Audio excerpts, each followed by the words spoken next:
Hello viewers, welcome to bit kitchen. இன்றைக்கி நம்ம சேனலில் என்ன ரெசிபின்னு பார்த்தீங்கன்னா ஷெஸ்வான் சாஸ். ஸோ அதுக்கான இன்க்ரீடியன்ட்ஸ்லாம் என்னென்னு பார்க்கலாம். ஃபர்ஸ்ட் 2 கப் காஞ்ச மிளகாய் எடுத்து ஹாட் வாட்டரில் இந்த மாதிரி 30 மினிட்ஸ்க்கு ஊற வச்சுக்கோங்க.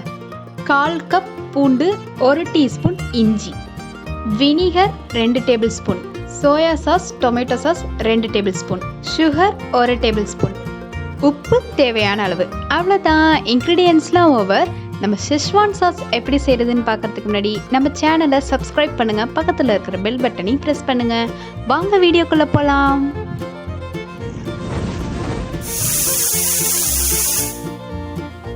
ஃபர்ஸ்ட் ஒரு மிக்ஸி ஜாரில் 30 மினிட்ஸ்க்கு ஊற வச்ச காஞ்ச மிளகாயை நல்லா அரைச்சி எடுத்துக்கோங்க. இந்த மாதிரி பேஸ்டா வர வரைக்கும் நல்லா அரைச்சிக்கோங்க. தென் ஒரு கடாயில 4 கரண்டி ஆயில் ஆட் பண்ணிக்கோங்க. ஆயில் ஹீட் ஆனதும் 1/4 கப் பூண்டு, 1 டீஸ்பூன் இஞ்சி ஆட் பண்ணி நல்லா வதக்கி விடுங்க.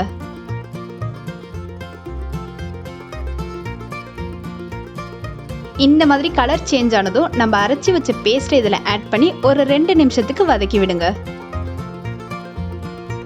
அதை நல்லா வதக்கிட்டு 1/4 கப் தண்ணி ஆட் பண்ணி ஒரு 15 மினிட்ஸ்க்கு இதை மூடி போட்டுருங்க.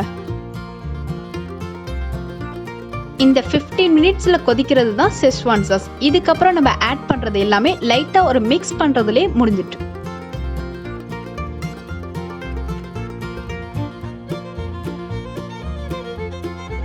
ஓகே, இப்போ 15 மினிட்ஸ் ஆயிடுச்சு.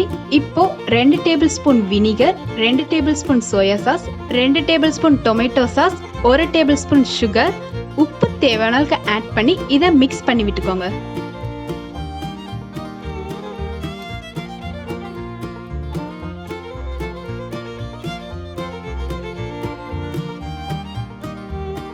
அவ்வளோதான், இதை மிக்ஸ் பண்ணிட்டீங்கன்னா நம்மளோட ஷெஸ்வான் சாஸ் ரெடி. இந்த ரெசிபியை நீங்களும் ட்ரை பண்ணி பார்த்துட்டு உங்களுக்கு பிடிச்சிருந்துச்சுன்னா லைக் பண்ணுங்கள், ஷேர் பண்ணுங்கள், சப்ஸ்கிரைப் பண்ணுங்கள், பக்கத்தில் இருக்கிற பெல் பட்டனையும் ப்ரெஸ் பண்ணுங்கள். தேங்க்யூ, பாய்.